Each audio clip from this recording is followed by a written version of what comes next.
Jaime Mirón, en su libro titulado ¿Está tu iglesia convirtiéndose en una secta?, cuenta que después de una conferencia, una mujer se acercó a él y a su esposa y pidió un tiempo para compartirle una historia. Sucede que el esposo de esta mujer, un joven carismático, aceptó el pastorado de una iglesia que estaba en decadencia y poco a poco salió adelante. El grupo de jóvenes de esta iglesia empezó a crecer y este joven pastor se comenzó a involucrar cada día más con los jóvenes y especialmente con una muchacha. Se empezó a involucrar más con ella hasta que llegó a tener una relación sentimental, despreocupándose y descuidando a su familia, a su mujer y sus 4 hijos. Para justificar su adulterio, este hombre transformó a la iglesia en una secta y entre muchas enseñanzas torcidas, distorsionadas, él enseñaba y afirmaba que cuando la palabra habla de adulterio, lo hace simplemente en una forma simbólica, en una forma analógica, para hacer referencia a la idolatría, es decir, al adulterio entre el hombre y Dios, cuando el hombre le es infiel a Dios. Por cierto, es de esta manera como las sectas actúan, distorsionan la palabra de Dios. Ellos abren la palabra, leen la palabra, pero totalmente distorsionada. Cuando a esta esposa se le preguntó que por qué no había hecho algo al respecto, la respuesta fue sorprendente. Esta esposa dijo: no he hecho nada porque la Biblia me enseña que no puedo tocar al ungido de Dios. Creo que esta expresión es muy común en nuestros oídos y es una de las expresiones favoritas para estos grupos sectarios. No se puede tocar al ungido de Dios, no importa que esté en pecado, no importa que esté en inmoralidad, no se le puede decir absolutamente nada. El tema que hoy tocaré y que espero seguir abordándolo tal vez en una segunda y tercera parte, es muy delicado, iglesia, extremadamente delicado. Sin embargo, es necesario y pertinente. En mi papel de papá, de padre de familia, yo tengo la responsabilidad de preparar a mis hijos para que ellos puedan enfrentarse ante los desafíos, ante las dificultades y ante los peligros que la vida presenta. Como padres hacemos eso, ¿sí o no? Ahora bien, en mi papel de pastor tengo una responsabilidad. Así, tengo la responsabilidad que me ha sido encargada por el príncipe de los pastores de preparar a la iglesia que él me ha entregado para pastorearla y prepararla no solo para los desafíos, sino para los peligros de los falsos maestros que están en continua acechanza. Ellos están como lobos en medio de las ovejas. He titulado a esta enseñanza Iglesia o secta. Iglesia o secta. Y en ella aprenderemos a identificar a una secta disfrazada de iglesia. También aprenderemos a reconocer señales que indican cuando una iglesia está tomando un rumbo peligroso, cuando una iglesia está pisando camino minado y está convirtiéndose de a poco en una secta. Antes de continuar, es necesario definir lo que es una secta. Empecemos por allí. Podemos decir en palabras sencillas que es un grupo religioso que se aleja de la sana enseñanza bíblica y manipula a sus miembros a través de doctrinas torcidas, a través de un control excesivo y un liderazgo autoritario.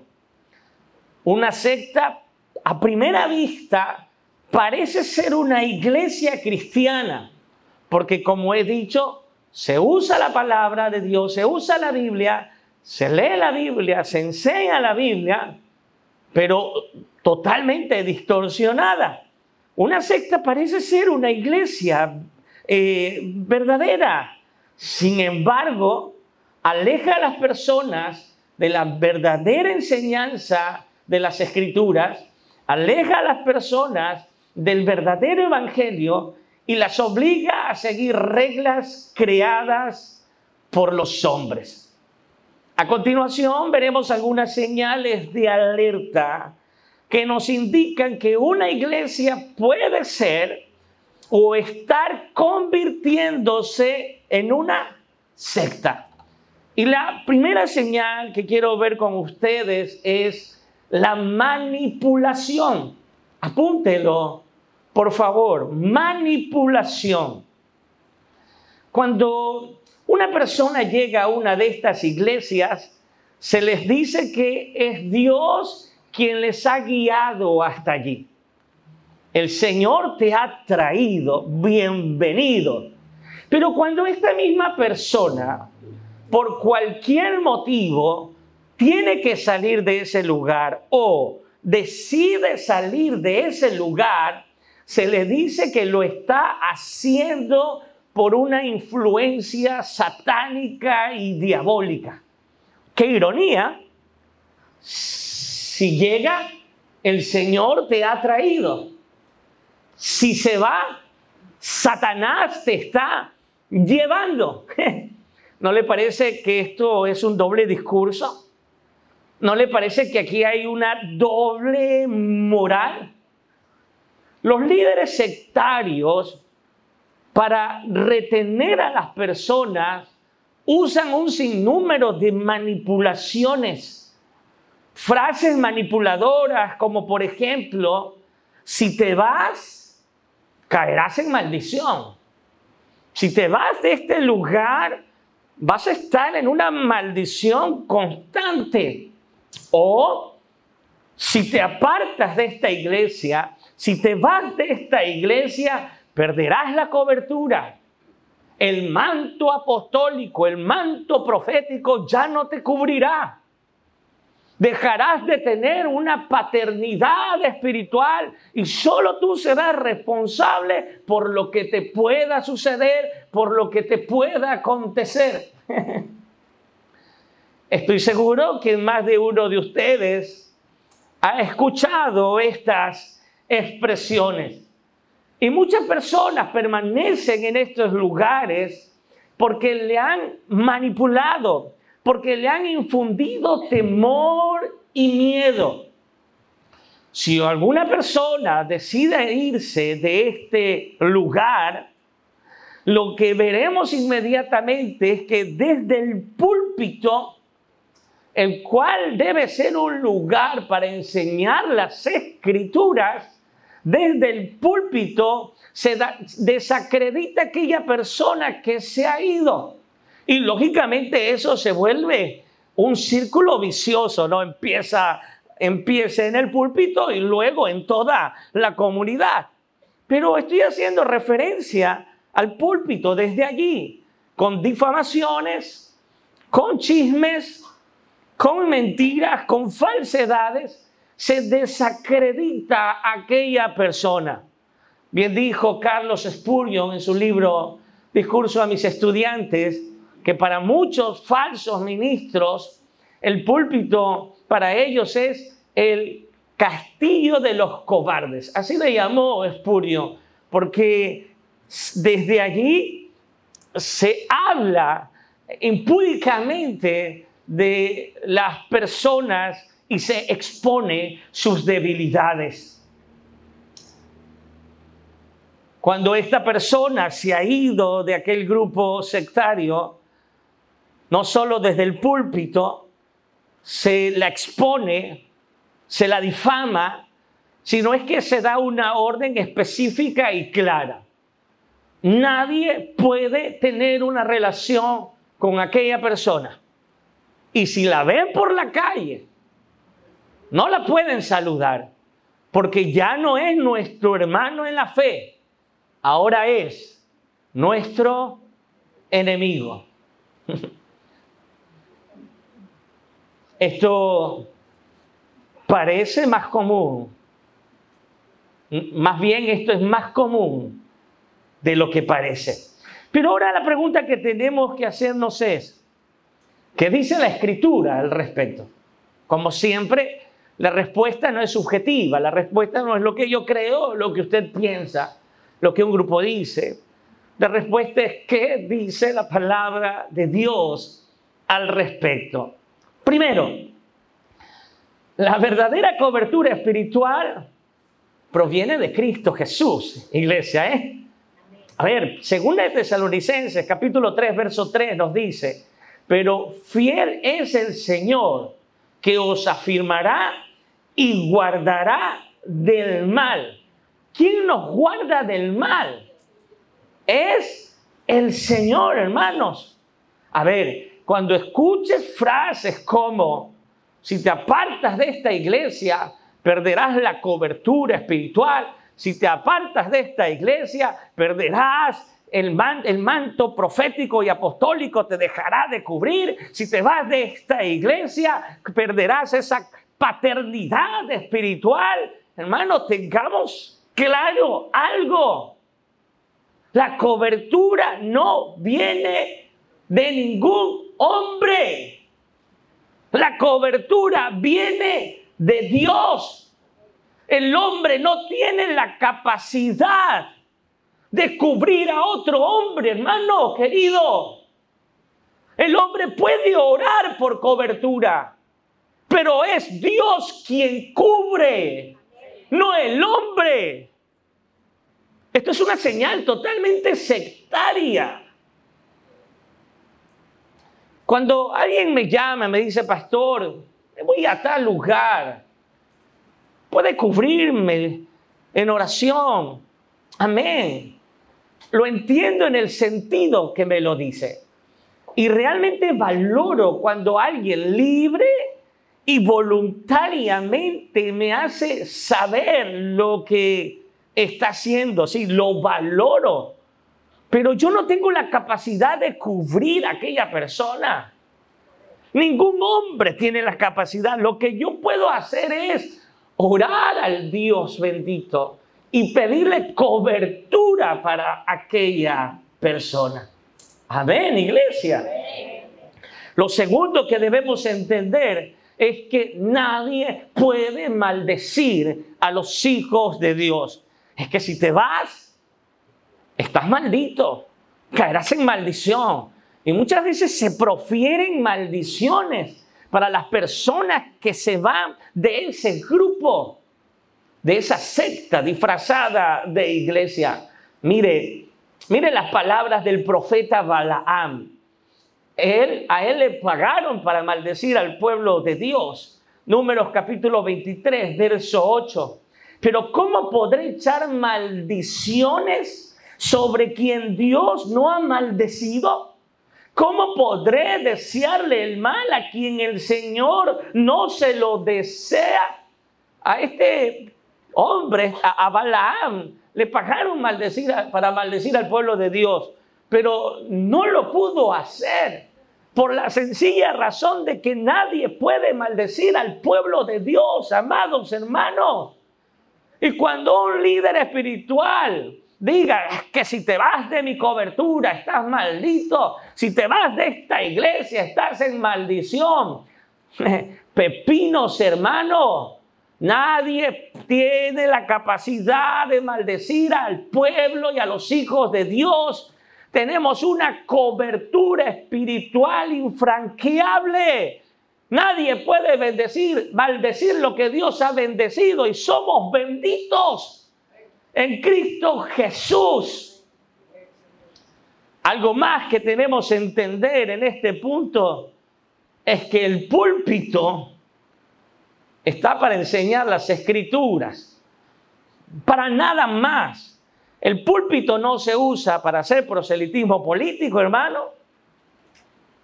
El púlpito no se usa para nada más, mucho menos para dedicar los minutos tan preciados, tan valiosos para hablar y peor para difamar a una persona o a una familia. Jamás.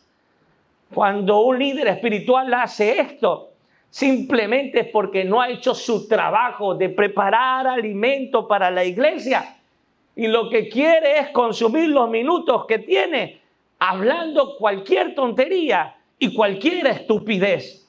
El púlpito es sagrado. Segunda de Timoteo 4:2 dice, predica la palabra, insta a tiempo y fuera de tiempo, redarguye, reprende, exhorta con toda paciencia y doctrina. Claro que desde el púlpito se predica, se exhorta, se redarguye, se reprende con la palabra de Dios. Y en la palabra de Dios, hermanos, el púlpito no está para asuntos personales. El púlpito no está para desnudar a nadie. ¿Cuándo usted, amado hermano, me ha visto desde el púlpito hablando de alguien que se fue? ¿Cuándo usted me ha visto desde el púlpito hablando de una familia que ya no está con nosotros? ¿Cuándo usted lo ha visto, hermano? ¿Cuándo le he dado ese ejemplo? Jamás. Si eso pasaría, hermano, cuidado, porque es una evidencia de que ese líder o esa iglesia puede estar en camino a ser una secta. Alguien dice amén. Vamos a ver otra señal más. Exclusivismo. Una secta se cree poseedora de la verdad absoluta. Una secta cree y enseña que son las únicas, ellos son los únicos que poseen la verdad y la sana doctrina, y que todas las demás iglesias están equivocadas. Son los únicos. Ellos tienen la sana doctrina, ellos tienen la verdad, y todo el resto no la tiene. Ellos creen y enseñan que si una persona no es parte de ellos, no es salvo, no es salva, y que está bajo el control de Satanás. Escuché el testimonio de Laura, una joven que fue parte de una secta disfrazada de iglesia. Lo escuché y quiero compartírselo. Mire las palabras de Laura. Aprendí que no debía asociarme con gente que no fuera de nuestra iglesia, a no ser con la intención de invitarlos a asistir a nuestras reuniones. Como mi novio no quiso dejar la iglesia bautista, el pastor me leyó y explicó 2 Corintios 6:14. No os unáis en yugo desigual con los incrédulos, porque ¿qué compañerismo tiene la justicia con la injusticia? ¿Y qué comunión la luz con las tinieblas? Luego, dice Laura, Biblia en mano, me señaló los puntos doctrinales incorrectos de la iglesia bautista. Si se da cuenta, solo ellos tienen la razón, tienen la verdad absoluta. Como mi novio rehusaba unirse a nuestra iglesia, el pastor me aseguró que no era creyente y que yo debía decidir entre mi novio y la obediencia a Dios. Algo que me llama la atención en el testimonio de Laura es que su novio sí era cristiano y sí congregaba en una iglesia. ¿Me explico? Sí era cristiano, sí era creyente y sí congregaba en una iglesia. Sin embargo, el pastor de esta secta le ha dicho que está en yugo desigual, usando las Escrituras. ¿Por qué le ha dicho que está en yugo desigual? Sencillamente porque el novio de Laura está en otra congregación. Y eso debemos tenerlo presente. Sencillamente porque está en otra congregación, porque no es parte de esa comunidad. Esta es una señal clara de sectarismo. Creer que somos, o creer que esa es la única verdad. La única verdad, poseedores de la verdad absoluta. Pero vayamos nuevamente a la pregunta, ¿qué dice la Escritura? ¿Qué dice la Escritura en cuanto a esto? Primero, la verdad y la sana doctrina se encuentra no en una iglesia, no en una comunidad, no en una religión. La verdad y la sana doctrina se encuentran en la palabra de Dios. Aquí está la verdad. Hermanos, aquí está la verdad. Juan 17:17. Santifícalos en tu verdad.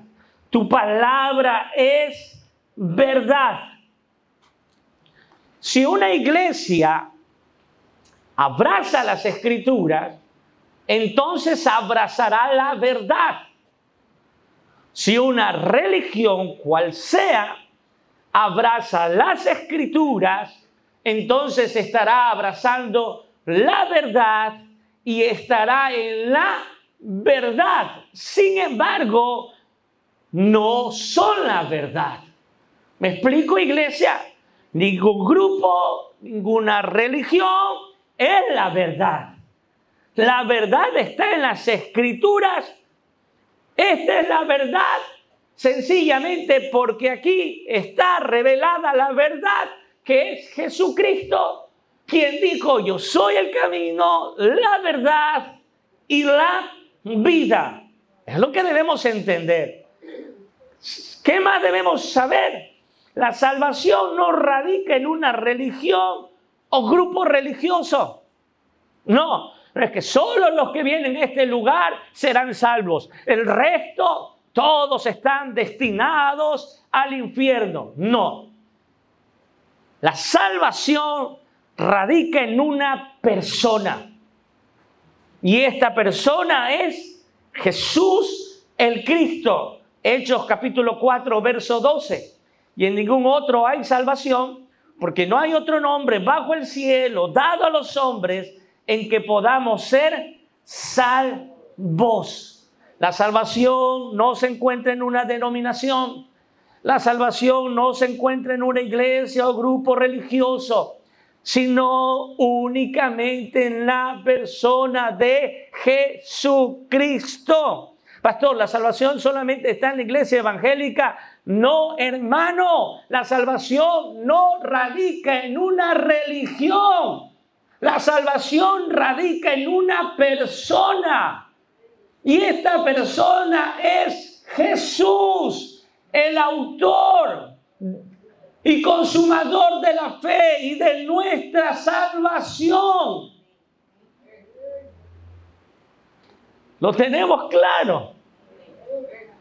Algo más que debemos entender en este punto que estamos exponiendo es que cuando la Biblia habla de yugo desigual, en 2 Corintios 6:14, no hace referencia a denominaciones, no hace referencia a personas que se congregan en lugares distintos. No, no. Cuando habla de yugo desigual se refiere a aquella unión entre creyentes y no creyentes. Por eso dice el verso leído, porque ¿qué tiene que ver la luz con las tinieblas? Y la iglesia de Cristo es la luz en esta tierra. ¿Qué tiene que ver un hijo de Dios con un hijo del diablo? ¿Qué tiene que ver Cristo con Belial? Dice el verso leído. Pero este líder sectario lo que le estaba diciendo a esta joven, a Laura, es que ella se había apartado de Cristo y que había dejado la fe, sencillamente, y que estaba en yugo desigual, sencillamente porque su novio pertenecía a otra congregación. Estas son actitudes sectarias, peligrosas. Sin embargo, si este joven llegaba a ese lugar, entonces, bienvenido, el Señor te ha traído. Pero si ese joven luego se iba, lo mismo, le declaraba la guerra. Y lo hacían su enemigo. Esto es lo que pasa en una secta. Estas son actitudes claramente sectarias. Una tercera evidencia es el control y el dominio total sobre las personas. Laura, esta joven de quien estamos hablando, dice: ellos querían controlar mi vida. Me decían qué Biblia debía leer, qué amigos podía tener y a qué colegio debía asistir. Mire, es un control, es un dominio total. Cuando Laura decide abandonar aquella secta y congregarse en otra iglesia, cuenta que experimentó un cambio drástico en el trato de sus antiguas amigas. Voy a leer su testimonio. Al principio, las chicas que habían sido mis amigas seguían hablándome en la escuela y almorzaban conmigo. Es decir, las amigas que pertenecían a este grupo sectario, ¿sí? Pero después de 6 semanas, fue como si mi periodo de gracia se hubiera agotado. Un día, mi ex compañera de oración me llamó aparte, abrió su Biblia en 1 Corintios, capítulo 5, verso 11, y me leyó: más bien os escribí que no os juntéis con ninguno que, llamándose hermano, fuera fornicario, o avaro, o idólatra, o maldiciente, o borracho, o ladrón. Con él tal ni aún comáis. En otra versión dice: ni siquiera te sientes a la mesa con él. Luego, con la aprobación del pastor, me dijo que yo había rechazado a Cristo como mi Salvador y que por esa razón ellas no podían seguir relacionándose conmigo. Finalmente me pidió que no volviera a sentarme en su mesa durante el almuerzo.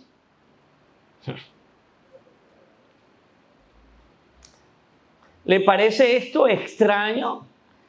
¿O le parece esto parecido a alguna experiencia? Creo que muchos de nosotros hemos escuchado este tipo de experiencias, si es que no la hemos atravesado. Actitudes sectarias, totalmente sectarias. Las sectas buscan ejercer control absoluto sobre sus miembros. Una persona que está en una secta no puede tomar decisiones porque tienen que estas ser aprobadas por el líder espiritual. Si es que se van de viaje, tienen que tener la autorización del líder. Si es que se van al cine, si es que se van al estadio, cualquier cosa que hagan, tienen que tener la autorización del líder, porque si no, no pueden hacerlo. Les dije hace un momento, valoro cuando alguien libre y voluntariamente me hace saber sus planes y me pide cobertura. Entiendo desde el punto que me dice, pero vuelvo a repetir, yo como pastor, yo no puedo cubrirlo a usted, yo no tengo la capacidad. Creo que lo hemos entendido, pero lo que yo sí puedo hacer, la hermana fulanita me llama y me dice: pastor, quiero decirle que me voy, que me cubra.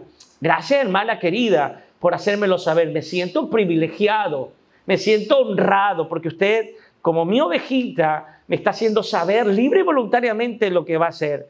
vaya con la cobertura del Señor.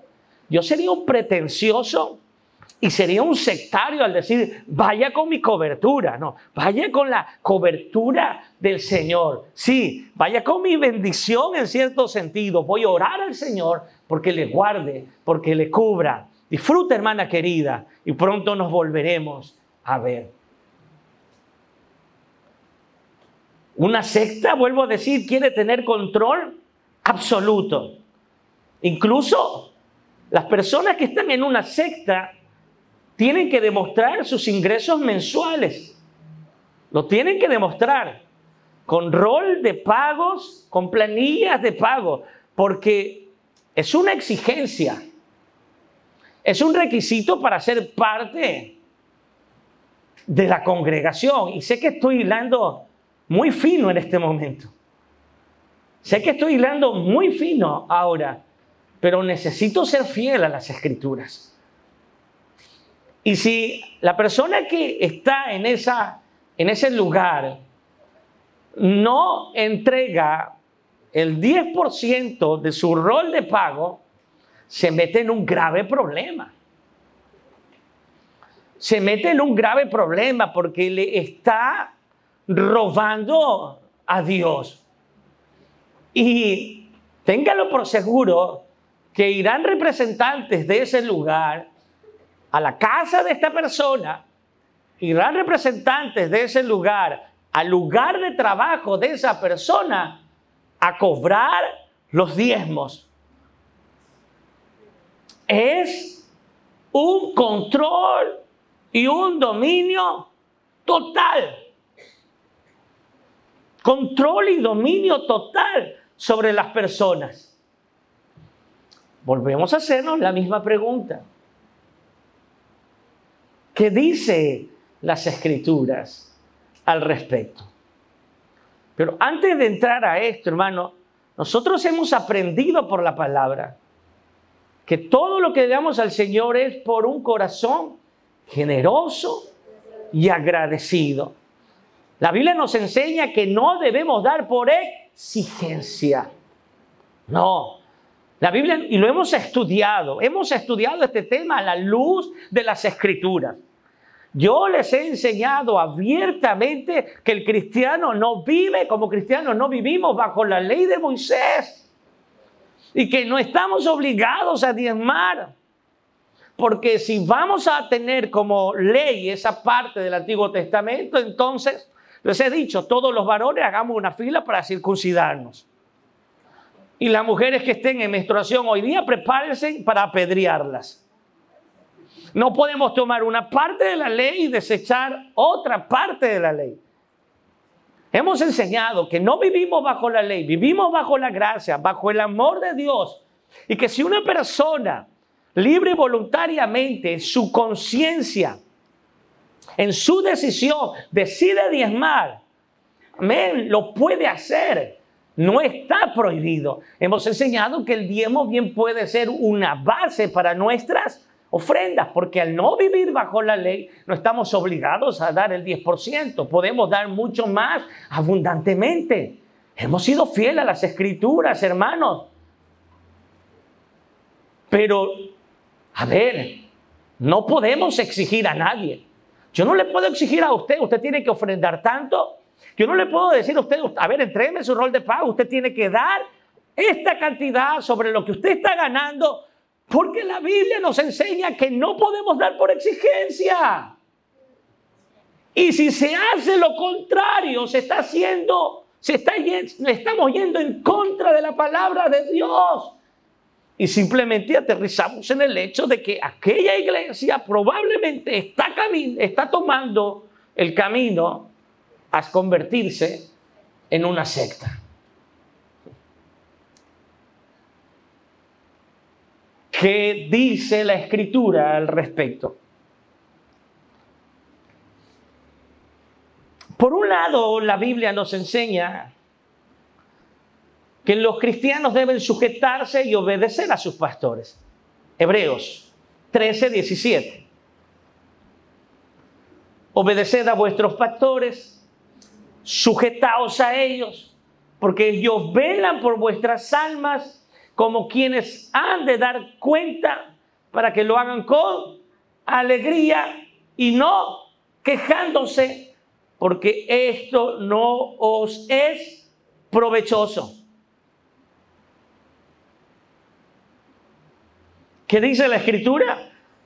Manda a cada cristiano a obedecer, ¿y qué más? Y a sujetarse a sus pastores. Es un mandato. Obedeced y sujetaos a vuestros pastores. Pero por otro lado, la Biblia advierte a los pastores que no deben enseñorearse de las ovejas, de sus congregantes. Primera de Pedro 5:2.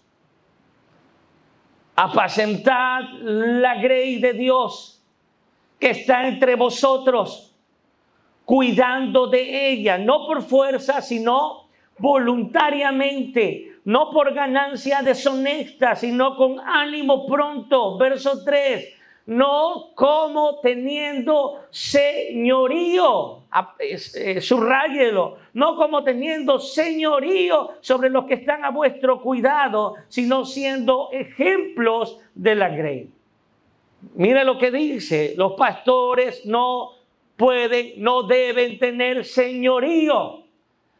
El original en el griego es una palabra un poco difícil de pronunciar, no me voy a meter en ese problema, pero significa dominar, significa subyugar. Señor dice en su palabra a los pastores: ustedes no pueden estar en una posición de dominar, de enseñorearse de sus ovejas, de sus congregantes, de tenerlos subyugados. Ahora llegamos a un punto y una pregunta clave: ¿cómo conciliamos ambas cosas? Por un lado, se nos dice que debemos estar sujetos a nuestros pastores, pero por otro lado se nos dice que los pastores no deben ejercer dominio, no deben ejercer control sobre sus congregantes. ¿Cómo conciliamos?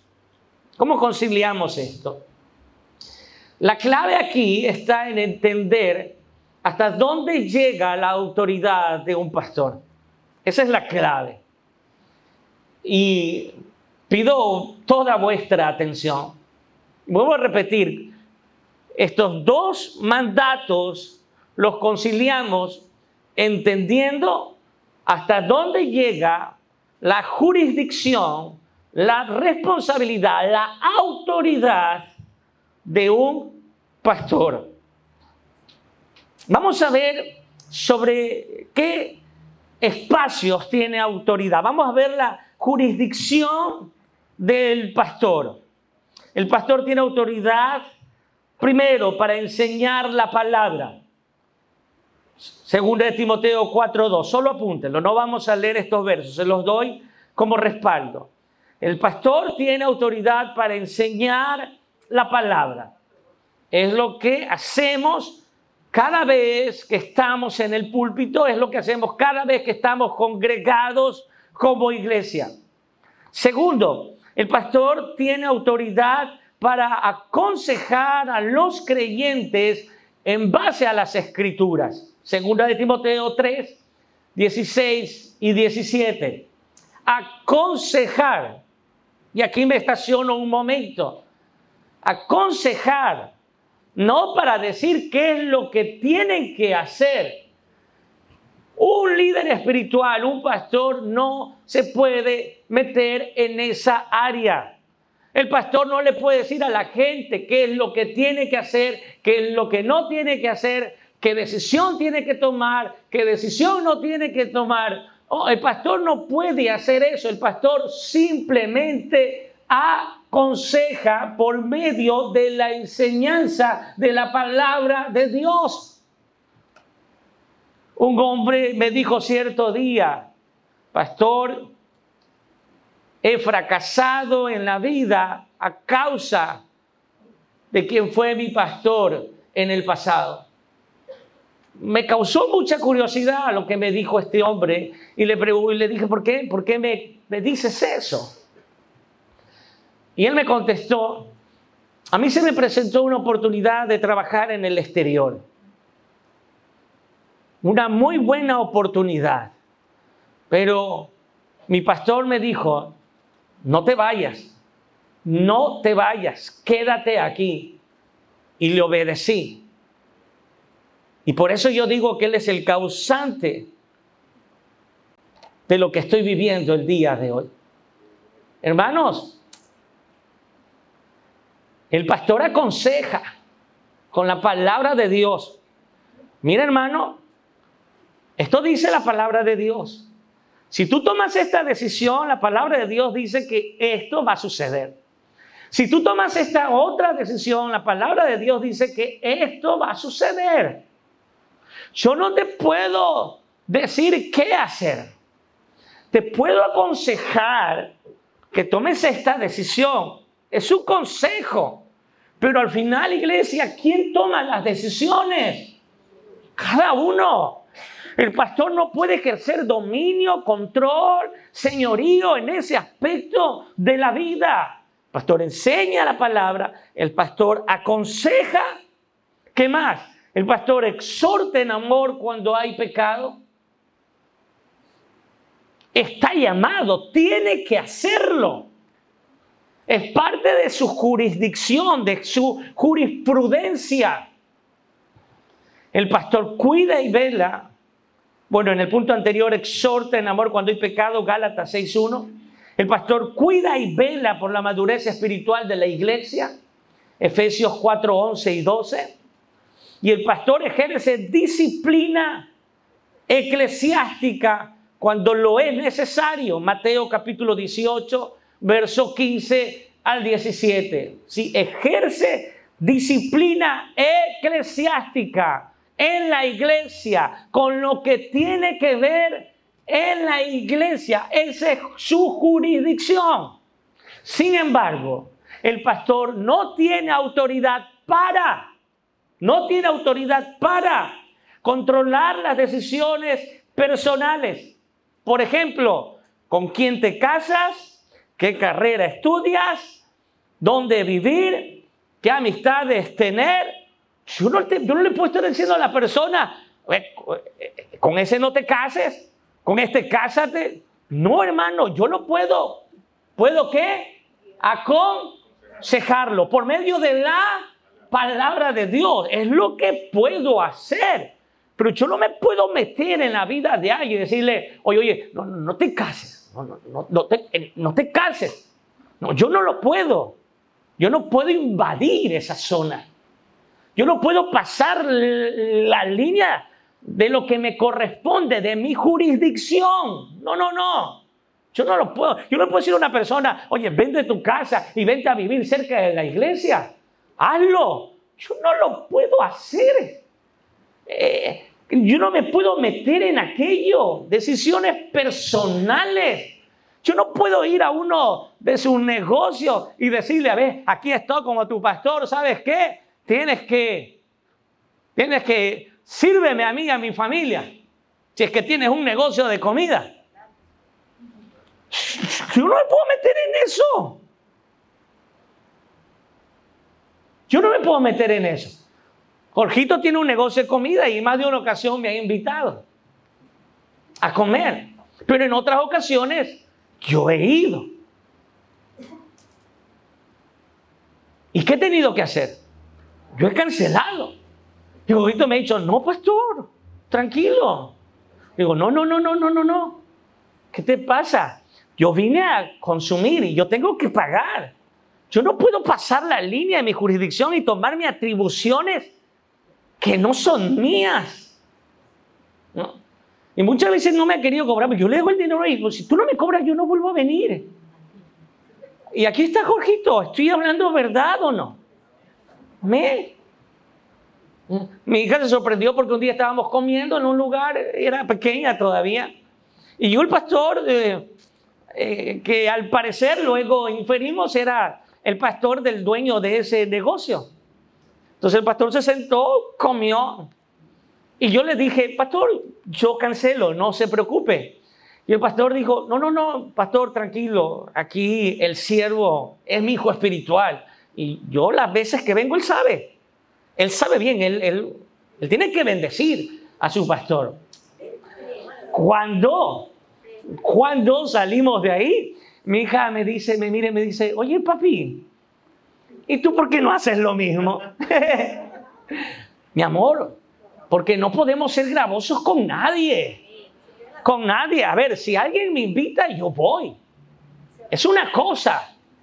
Pero yo no puedo pasar. Yo no puedo abusar de mi autoridad. Yo no puedo ejercer control sobre una persona. Hermano, yo no soy su dueño. Su dueño es Cristo. Yo no pretendo ser su dueño. Yo no pretendo manipularlo para que usted esté aquí.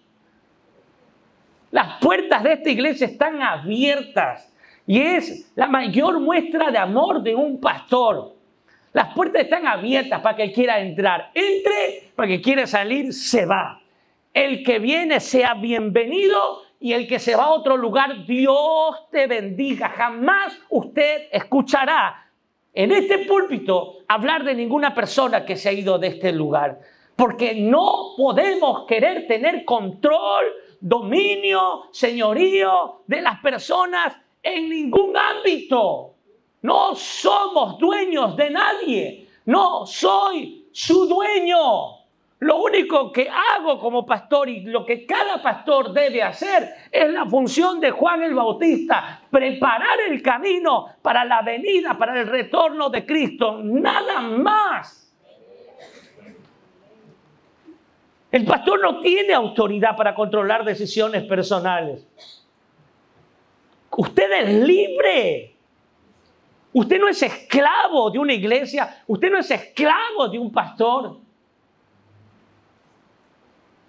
Qué bueno es que reciba y pida consejo del pastor. Es una cosa. Pero el pastor no puede subyugar a nadie. Esto es una evidencia sectaria. El pastor no puede imponer reglas no bíblicas, como pedir permiso para salir. No te puedes ir a ningún lado. Hermano Mauricio no se me va a la playa si no me pide permiso. El hermano Mauricio dice, mejor es pedir perdón que permiso.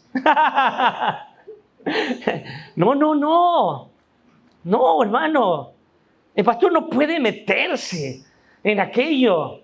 No puede exigir contribuciones monetarias, roles de pago. ¿Qué les pasa? Imagínese usted, es algo vergonzoso. A ver, hermano, tráigame sus roles de pago, tráigame sus planillas de pago y vamos a estar supervisando que cada uno de ustedes entregue su diezmo de lo que gana, porque usted no puede robar al Señor usando versos fuera de contexto. Usted no le puede robar al Señor. He visto por ahí unos videos recientemente, porque el diezmo no es suyo, hermano. El diezmo le pertenece a la casa, el diezmo le pertenece al pastor y usted no puede estar robando. ¿Qué le sucede? Hermano querido, somos libres. Y si usted da con libertad es bendecido. Y si usted decide dar el diezmo con un corazón genuino, agradecido, téngalo por seguro que el Señor le va a bendecir, porque escrito está en el libro de Gálatas: Dios no puede ser burlado. Todo lo que el hombre siembra, eso cosechará. Pero lo hacemos con un corazón genuino. ¿Cuándo usted ha visto de este púlpito manipular a alguien? Controlar a alguien en su economía, jamás, hermano. Y el día que empieza a suceder, usted pegue ojo, hermano. Téngale cuidado, porque esta enseñanza que estoy dando hoy día no es para prepararlo de los que están afuera. Cuidado, porque soy hombre y mi corazón se puede corromper en cualquier momento, hermano. Y usted me acordará de esta enseñanza. Porque yo no tengo ningún bienestar en enseñarle esto. Más ni me conviene. Pero tengo una responsabilidad ante mi Dios de preparar a la iglesia, como muchos de los temas que serían intocables en otros lugares. Pero con fidelidad al Señor se los entrego, hermano. Porque mañana, créame, mañana yo veré a mi Señor cara a cara y lo menos que quiero hacer es agachar la mirada y avergonzarme. No, hermano. No, hermano. Ahora, hemos dicho cómo conciliamos esta verdad. Estamos en el punto de que, hablando del control, ¿no? Del control y dominio total que una secta tiene sobre las personas. Ahora hemos dicho que por un lugar la Biblia nos manda a sujetarnos y obedecer a los pastores, pero por otro lado la Biblia enseña a los pastores a no enseñorearse de su gente. Hemos dicho que la clave es entender hasta dónde llega la autoridad pastoral, la jurisdicción pastoral. Ahora se lo voy a explicar en un ejemplo súper pragmático, súper práctico. Digamos que un servidor de la iglesia está sirviendo en pecado. En ese caso, el pastor tiene toda la autoridad. ¿Para qué? Toda la autoridad, toda la potestad para pedirle a ese hermano, pedirle a esa persona que deje el servicio, que deje de servir hasta que se arrepienta de su pecado y tenga frutos dignos de arrepentimiento. Claro que lo puede hacer el pastor. ¿Por qué? Porque está dentro de su jurisdicción. ¿Sí? Por eso, con los servidores de la iglesia, muchas veces tocamos temas que no lo hago con la membresía en general. Porque al estar sirviendo en la iglesia, está siendo un representante, esa persona, primero, de Dios. Y segundo, de su iglesia y de la iglesia local. Si un miembro en general está en un acto pecaminoso, yo como pastor puedo hablarle con él, puedo amonestarle, puedo exhortarle. Pero yo no le voy a decir que se vaya de la iglesia, a no ser que lleguemos a un punto que la integridad de otros hermanos por su pecado esté en riesgo. Que es un punto donde un pastor nunca quiere llegar, pero que hay momentos donde tiene que hacerlo. Y sí ha sucedido aquí. Yo a ese hermano no le puedo decir, ándate de la iglesia. No. Pero si hay un servidor, como el ejemplo que he dado, que está en un pecado, que está en una actitud pecaminosa, yo sí le puedo decir, hermano, tú no puedes servir así. ¿Me estoy explicando? Tú no puedes servir así, hermano. Tú tienes que arreglar tu vida. Y lo he hecho constantemente porque es mi jurisdicción. Y es más, no solo es que lo puedo hacer, tengo la obligación y tengo la responsabilidad de hacerlo. No me puedo quedar callado. Tengo que hacerlo, porque si no, no estoy cumpliendo mi labor. Ahora, en ese mismo ejemplo, lo que yo no puedo hacer con ese hermano, en el ejemplo que estoy dando, es meterme en sus asuntos personales.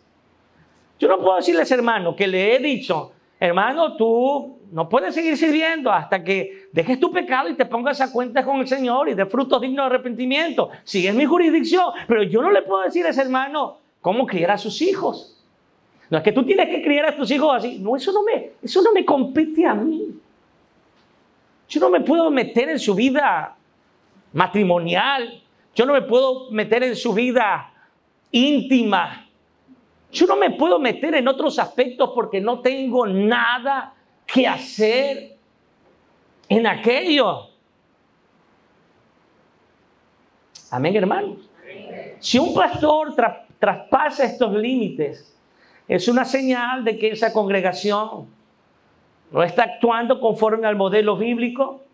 Y en el peor de los casos, puede ser una secta disfrazada de iglesia o una iglesia que está pisando camino minado rumbo a convertirse en una de estas. Voy a concluir esta enseñanza.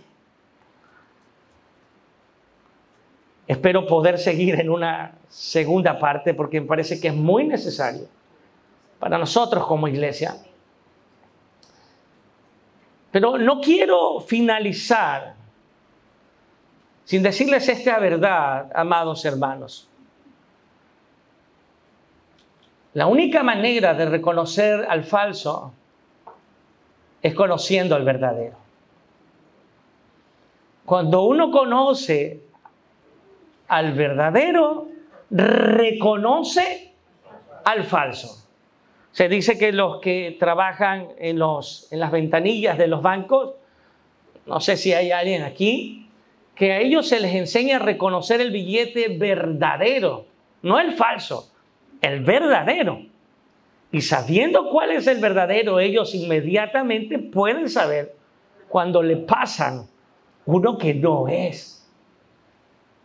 En Apocalipsis, a la iglesia de Éfeso se la ha elogiado por trabajar arduamente, se la ha elogiado por reconocer a aquellos que se decían ser apóstoles, pero no lo eran. ¿Cómo una iglesia puede reconocer al falso? ¿Cómo una iglesia puede reconocer a un líder falso, a un líder sectario?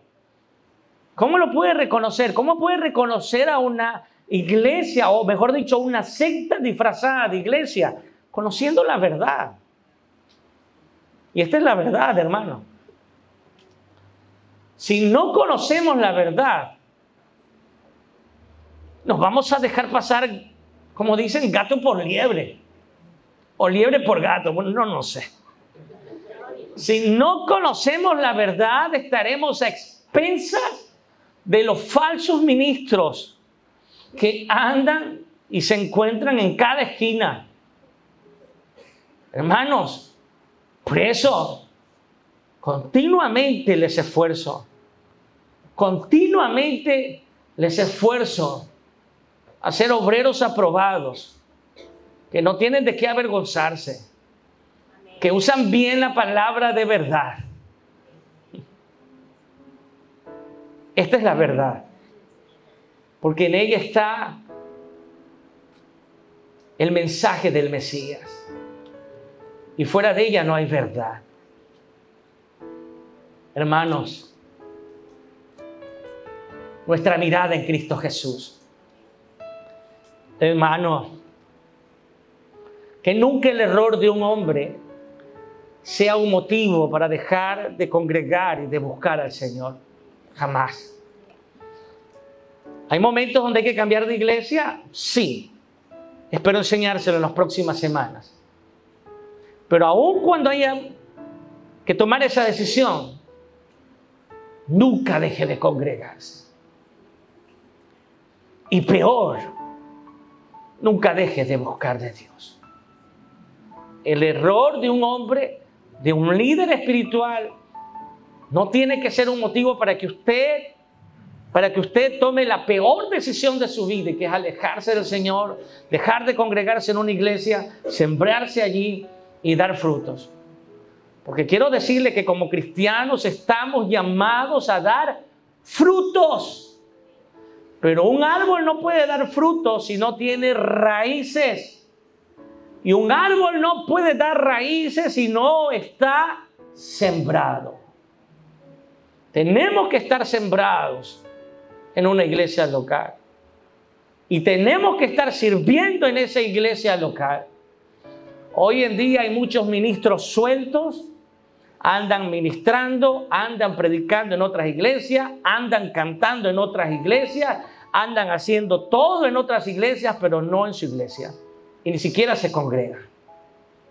Estamos llamados a estar sembrados en una iglesia local y a dar frutos en ella. Sin embargo, si algún día por cualquier motivo, razón o circunstancia debemos abandonarla, recuerde la mirada puesta en Jesucristo, en Él. No la ponga en el hombre. El hombre le va a fallar, tarde o temprano. Pero Jesús, jamás. Y termino con el Evangelio, hermano. Solo en Cristo hay salvación. Y si hoy usted no se ha rendido al Señor, si hasta hoy no se ha rendido al Señor, si hoy con un corazón arrepentido acude a Él, Él le perdonará sus pecados y le dará perdón y vida eterna.